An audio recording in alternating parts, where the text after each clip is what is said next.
Welcome to The Last Breakfast. Please enjoy the video.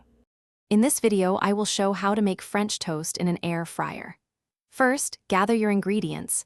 You'll need thick-cut bread, 2 large eggs, 1/4 cup of milk, and a dash of cinnamon. Also, prepare a shallow dish for dipping and a separate bowl for mixing the batter.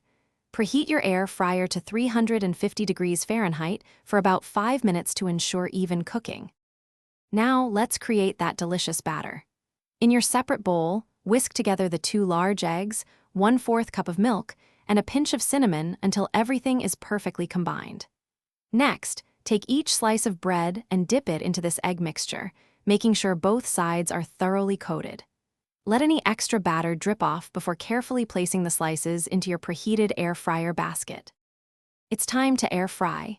Carefully arrange your batter-coated bread slices in a single layer within the air fryer basket. Avoid overcrowding to ensure even cooking. Cook them for approximately 8 to 10 minutes at 350 degrees Fahrenheit.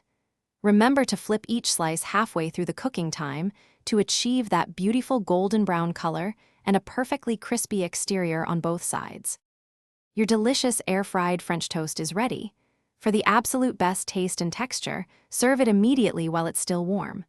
Feel free to get creative with your toppings. A dusting of powdered sugar, a handful of fresh berries, or a generous drizzle of maple syrup are all fantastic choices. This quick and easy method delivers perfectly cooked French toast with minimal oil and effort every time.